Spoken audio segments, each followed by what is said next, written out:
During this session, you're going to learn how to bubble map exams.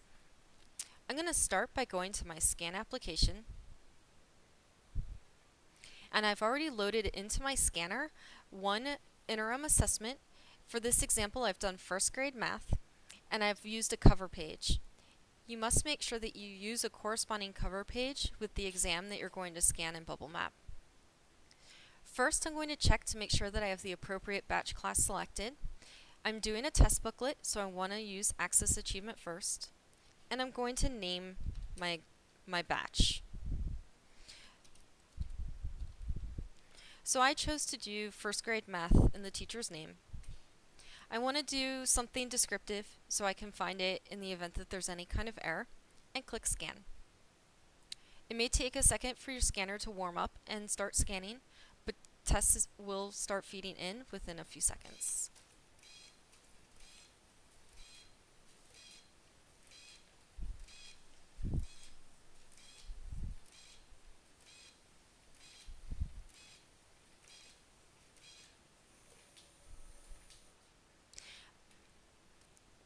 The scanner is finished pulling in all the pages, so it comes up with a prompt saying out of paper. That's expected, so I'm going to click cancel. And now I've got a single blue binder here, and if I click on the plus sign and expand it, I can see all the pages of the test I just scanned. The first page is going to be the cover page. You can see I used a blank student cover page rather than one pre-populated with student information. Either one would have been fine for bubble mapping. And as you tab through, you can see that none of the questions have bubbles answered in. This is because I used a blank one. I recommend that you get a head start on your bubble mapping by doing it before teachers turn in graded exams. A great opportunity is right after you've received your test from the printer and you've counted and confirmed that you have enough exams and of all the right grades, subjects, and versions, and during test administration. I'm going to go ahead and close out the batch, and now I'm ready to bubble map. So I'm going to click on Scan Test. If when you open Scan Test it ever prompts you to download a new version of the software, always click yes or OK. It should only take a few seconds to download, and we do sometimes push out newer versions, and it's important that you have the new version so that you don't receive any errors that we have adjusted for. So I'm going to click on Bubble and Bubble Map Individual Exam. We can see in the Batches folder there's a single TIFF file. This is for the exam that I just scanned. If I had scanned multiple exams, I would have multiple TIFF files. Again, you only need one bubble map for every grade and subject.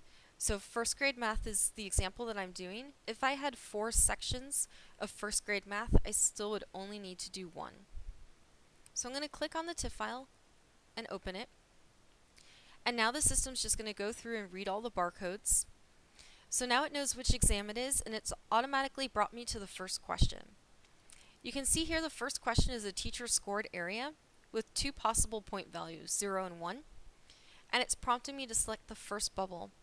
So I go to the first one, and I click again. Now it's going automatically to question 2.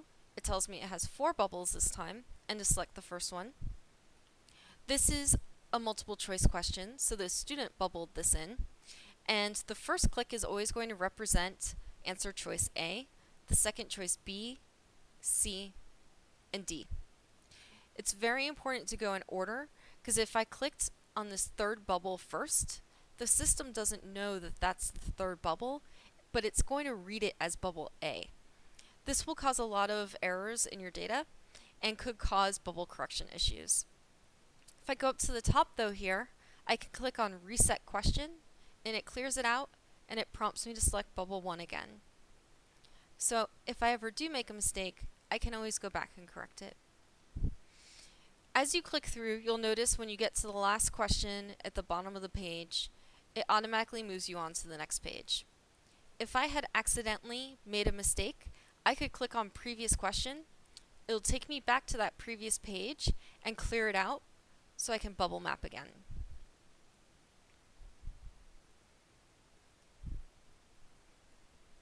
I want to try and get these bubble maps as good as I can, making the circle that goes around the bubble as close to center as possible. This is because it's going to be applied to all of my first grade math exams, so I want to make sure I do a good job.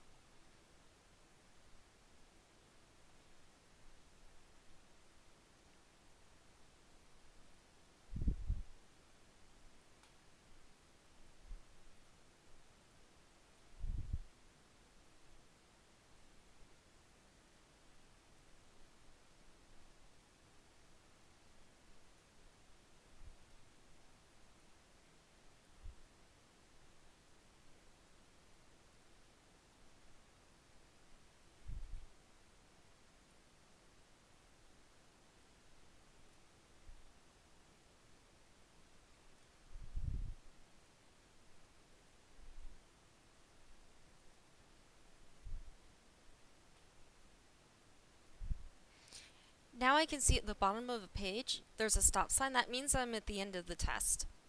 So as I click on the last couple bubbles, it's automatically going to close and tell me that bubble mapping is complete and prompt me to save. If for some reason I had made an error on the last bubble, I would have to do this again, but I'm happy with the quality of the bubble map that I just created, so I'm going to save it. If I clicked on no, I would have to do it again. And that's it. That's how you bubble map. One last thing before we close out though, is we need to make sure that we delete that TIFF file of the test that we just bubble mapped. I used a blank student test with a blank cover page, so there's no real data there, and if I left it, when I later scan all of my graded exams, I could then batch process and upload blank data. I want to make sure that doesn't happen, so I'm going to delete it. If I had waited until I received graded exams, I wouldn't delete it because I do want to later process it. So it's up to you, and it depends on just how you've decided to schedule your assessments, but I do recommend trying to get a head start and doing bubble mapping before you even get your test back from the teacher. If you have any questions, the IA binder has step-by-step instructions on how to complete bubble mapping. And there's also on the back of your IA binder a contact sheet. So if you ever have any questions or have any issues, feel free to reach out to the team and we'd be happy to help you.